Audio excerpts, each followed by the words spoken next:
Bonjour, bienvenue dans cette nouvelle vidéo. Mon nom est Brice et aujourd'hui on va parler de canapé.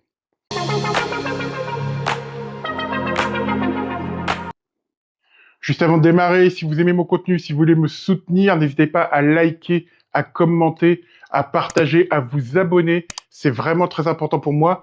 Boostez également la vidéo, ça aide vraiment au niveau du référencement auprès de YouTube. Merci d'avance.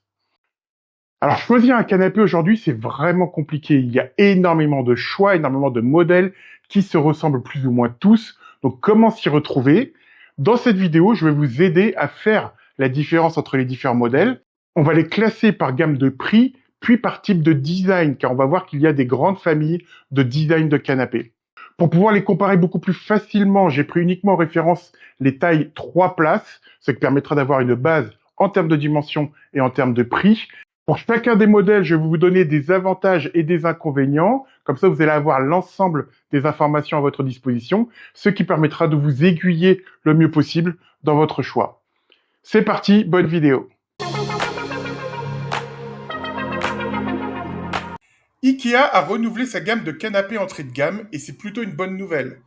Dans une vidéo précédente, je déconseillais fortement l'achat de ces canapés décevants, tant au niveau qualité que design. La donne a maintenant changé avec les modèles Saltmuran, Gulvala et Manarp. Avec Saltmuran et Gulvala, IKEA propose deux canapés au design travaillé, l'un en moderne et l'autre en style plus traditionnel, et ce à moins de 300 euros. Alors il faut savoir que ces deux modèles sont construits exactement de la même façon et vont avoir les mêmes qualités et les mêmes défauts. Pour pouvoir proposer des canapés à ce prix-là, IKEA a optimisé la fabrication et surtout le transport. Le dossier et les accoudoirs sont creux, ce qui permet au dossier de pouvoir se ranger à l'intérieur des accoudoirs. C'est très malin car ça donne un colis qui est à la fois plus léger et moins volumineux, donc plus facile à transporter. Ce sont des canapés qui s'adressent à une cible plutôt jeune, une première installation, milieu urbain, petit appartement, avec un budget limité. Au niveau des avantages, plus que le prix, c'est surtout le rapport qualité-prix. Ces canapés sont garantis 10 ans comme l'ensemble des canapés IKEA, y compris donc sur les entrées de gamme. Ce sont des modèles qui vont être donc faciles à transporter, faciles à assembler et compacts puisque la largeur sera inférieure à 2 mètres. Il faut noter qu'il y a un très bon confort d'assise puisque la construction est identique aux canapés moyen de gamme. Ils ont deux choix de couleurs et des coloris qui sont plaisantes, pas de blanc ou de gris standard. Dans les points négatifs, on a dit la qualité des accoudoirs et des dossiers qui sont creux. Il faudra mieux éviter de s'asseoir dessus. Les pieds, s'ils sont designés, sont en plastique. Les tissus sont de qualité correcte, en polyester, mais surtout ne sont pas déhoussables. Et puis, il y a une faible profondeur d'assise, donc c'est pas vraiment des canapés idéaux pour faire la sieste. Mais si on a un budget qui est encore une fois très serré, la question se pose vraiment entre ces modèles ou un canapé en seconde main.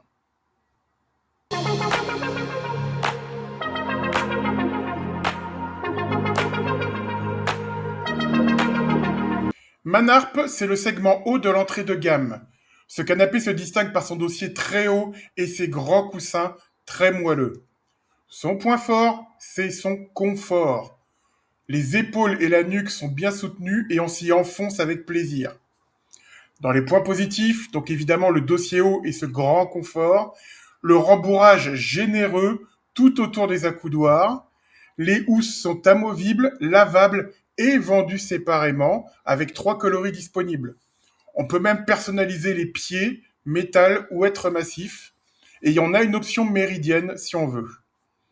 Dans les points négatifs, c'est son design, car c'est loin d'être le plus beau des canapés.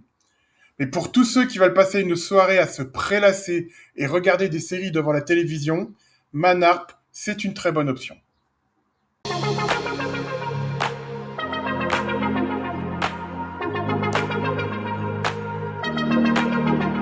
Dans les canapés milieu de gamme, c'est là qu'on va retrouver le plus de choix de modèles, des séries modulables avec un large choix de housses et des valeurs sûres comme Ektorp, Chivik ou Vimle. À quelques exceptions près, ils sont tous d'une qualité de fabrication identique. Structure en bois massif, suspension ressort, rembourrage intégral. Les différences de confort vont se faire principalement au niveau de la composition des coussins d'assise. Mousse standard, haute résilience ou ressort. Ektorp, c'est le plus ancien des canapés Ikea avec Klipan. C'est le canapé familial par excellence. Il est généreux, confortable et très facile d'utilisation. Ces coussins sont un mélange de mousse ferme et de fibres creuses pour apporter du soutien et beaucoup de moelleux. Avec les accoudoirs arrondis et rembourrés, c'est le canapé idéal pour faire la sieste. Ces housses sont en plus faciles à enlever, laver et replacer.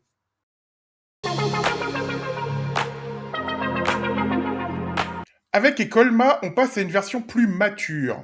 Les housses sont attachées à la structure, ce qui permet de voir ses pieds en bois profilés. Son assise, à base de ressorts en sachet, est beaucoup plus ferme et n'a pas besoin d'être retapée. Les accoudoirs évasés lui donnent une élégance raffinée, intemporelle.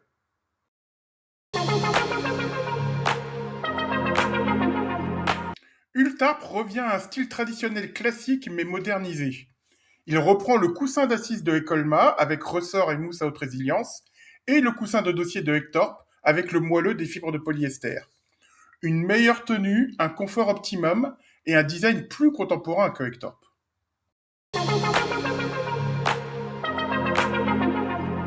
Valness, c'est la toute dernière nouveauté. Son design fait directement écho au Howard Sofa, ces fameux canapés anglais bourgeois de l'époque victorienne. On retrouve ses accoudoirs bas, arrondis, son assise confortable et les détails soignés, notamment ses pieds en chêne massif et embouts létonnés, qui sont la signature de cette nouvelle famille Valness. À noter les housses en velours qui sont absolument superbes.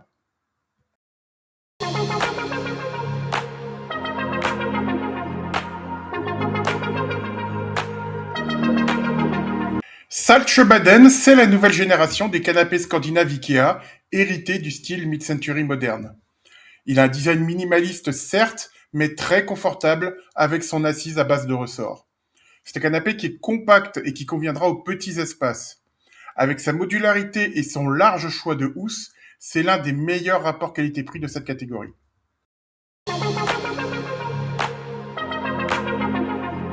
Landskrona, c'est plutôt l'ancienne génération des canapés scandinaves. Un modèle très élégant avec sa finition capitonnée qui lui donne beaucoup de prestance. Son assise en mousse haute résilience est ferme et lui donne une tenue impeccable. Les revêtements sont de très bonne qualité, jusqu'au manchon sur les pieds.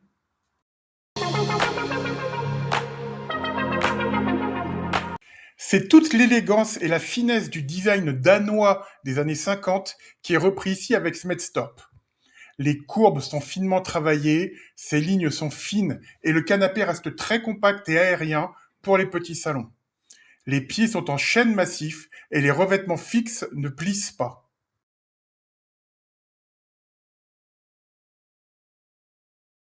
Slatorp reprend également ce design classique danois avec quelques variations. On retrouve bien sûr les lignes courbes et les pieds en chêne, mais il a un dossier qui est beaucoup plus bas, qui se relève afin que chacun puisse ajuster son confort. Ses dimensions sont beaucoup plus généreuses que Smedstop, avec 3 coussins d'assises individuels très fermes.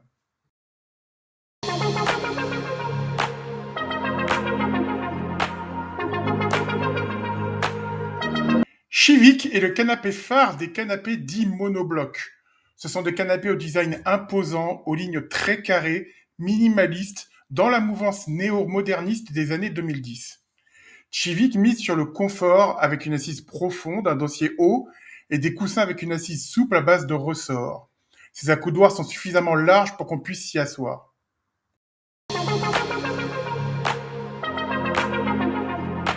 Vimle, c'est la version plus modulable de ces canapés monoblocs. Ses dimensions sont très généreuses et il est vraiment adapté au grand salon. Son assise est plus ferme avec une mousse haute résilience de qualité. Le canapé va exister en 2 versions, soit avec les accoudoirs fins et hauts, ou bien avec les accoudoirs bas et larges comme Chivik.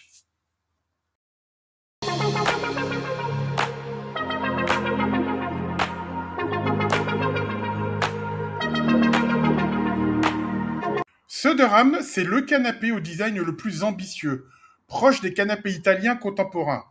Alors attention, son confort ne conviendra pas à tout le monde. Son assise est très basse et très profonde, avec un dossier fin. Son assise est ferme et son coussin est très peu épais. Il a l'avantage d'être extrêmement modulable et ses accoudoirs hauts sont optionnels. Söderhamn, c'est un canapé qui en impose par sa présence et ses lignes et qui ne laisse surtout pas indifférent.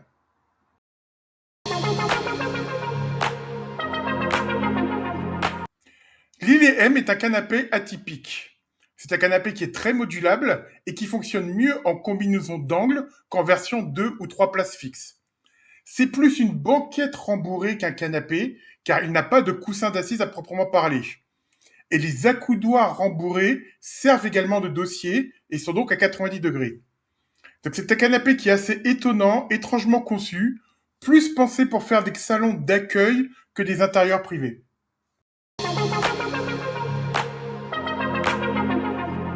L'Ile 7 c'est le canapé tendance du moment.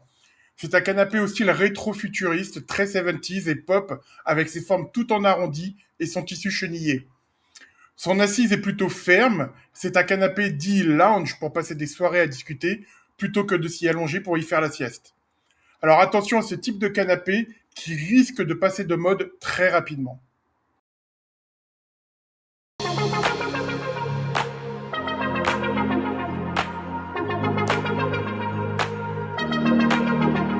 Dans les canapés classés haut de gamme, on va retrouver les mêmes catégories, traditionnelles, Scandinave Mid-Century et monobloc, ainsi que les versions cuir des modèles de canapés vus précédemment.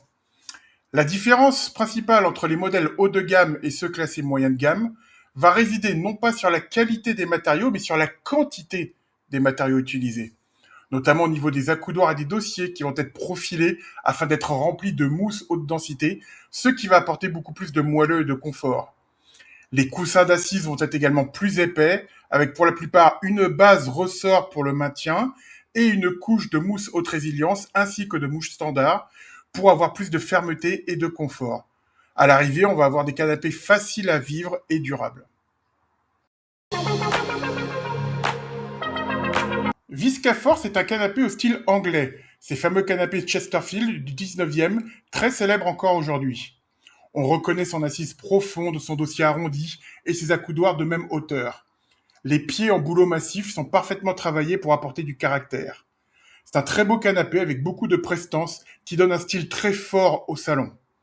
Son défaut, c'est qu'il ressemble beaucoup trop à un Chesterfield, mais ce n'est pas un Chesterfield. Il lui manque le fameux capitonnage qui est la signature de ce type de canapé. Et au prix d'un Viscaforce neuf, on trouve de très bons Chesterfield authentiques d'occasion.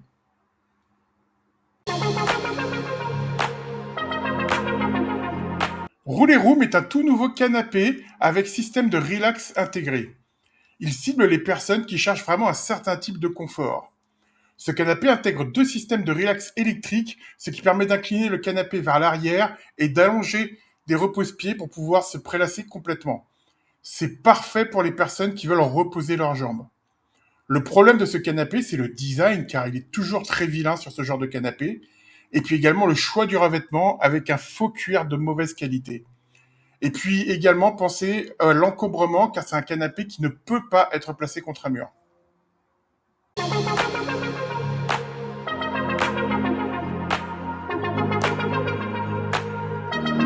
Eplarud est une relecture moderne des canapés scandinaves des années 60. Sa base en métal lui donne un look aérien, spacieux, qui ne remplit pas l'espace, tandis que l'ensemble assise, dossier, accoudoir forme une immense zone de confort qui invite à s'y prélasser. C'est un canapé avec beaucoup de tenue, qui demande très peu d'entretien et qui est surtout très confortable, avec des dimensions très généreuses.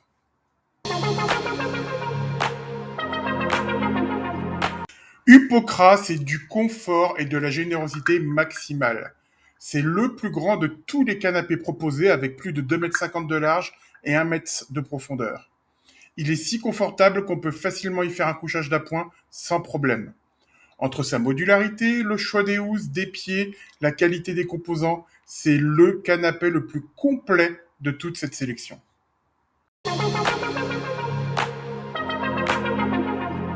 Faut-il encore présenter le canapé Stockholm? C'est une pièce magnifique de design, à mi-chemin entre ses racines scandinaves et le style japandi.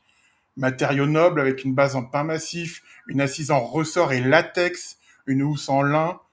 Autant en qualité, confort, durée de vie, il n'y a rien à redire sur ce canapé qui est la vitrine du savoir-faire IKEA en matière de design.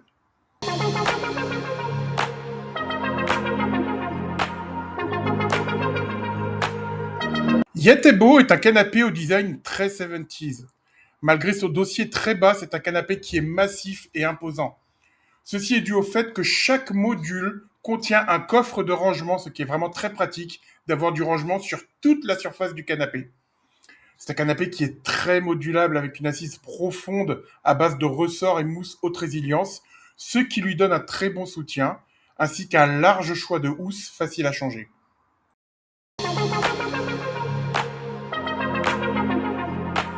Voici le deuxième canapé de la collection Stockholm 2025. C'est un modèle monobloc très tendance. Si sa qualité et son confort sont indiscutables, il manque peut-être un petit peu d'originalité dans son design. Il existe en 4 revêtements, un chenillé et 3 en velours, mais attention, ce sont des revêtements fixes et il n'y aura pas de housse de rechange pour ce modèle.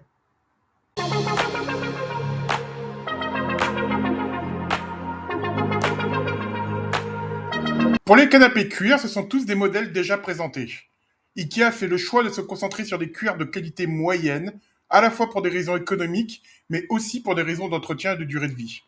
Il faut savoir qu'un cuir de qualité est fragile et demande beaucoup de précautions. Un cuir de qualité moyenne, comme ceux de Ikea, sont certes moins nobles, mais beaucoup plus résistants.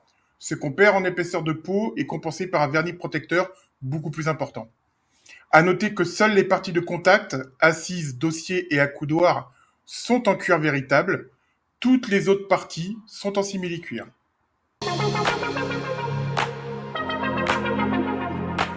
Alors en conclusion, qu'est-ce qu'on peut dire? Eh bien que IKEA a fait énormément de travail sur le renouvellement de ces canapés, notamment sur les entrées et les milieux de gamme. Il y a encore un gros potentiel, je pense, sur le haut de gamme et surtout sur les cuirs, car aujourd'hui, je pense qu'on est vraiment limité en termes de qualité. Mon conseil, ne négligez pas l'espace autour des canapés, surtout en fonction de la taille. On a tous tendance à vouloir prendre des canapés avec méridienne ou des canapés d'angle. Ce sont des canapés qui demandent beaucoup d'espace autour du canapé. Donc pour les petits salons, faites vraiment très attention à ça. Attention également donc au confort d'assise. Et là, c'est vraiment très personnel. Vous avez vu qu'il va y avoir des canapés qui vont avoir plus ou moins de profondeur d'assise, plus ou moins d'auteur de dossier. Et ça joue énormément sur le confort. Et en fonction de notre propre morphologie, on va pas ressentir la même chose. Donc ça, c'est vraiment très important. En fonction des personnes, certains critères vont être plus importants que d'autres. Le fait d'avoir des housses amovibles et lavables, par exemple. Je retiens personnellement 3 familles de canapés qui ont un excellent rapport qualité-prix. En milieu de gamme, le Saltsjöbaden, avec son choix de housse, sa modularité, son confort et sa qualité de fabrication.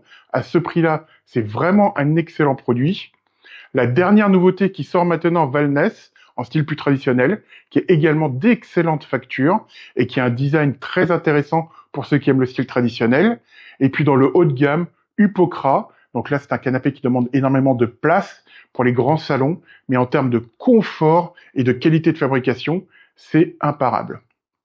Voilà, je vous remercie d'avoir regardé cette vidéo. Si ça vous a plu, n'hésitez pas à mettre un commentaire, à liker, à vous abonner si ce n'est pas encore fait. Si vous voulez me mettre un petit mot, mettez-moi canapé, comme ça je saurai que vous avez regardé la vidéo jusqu'au bout.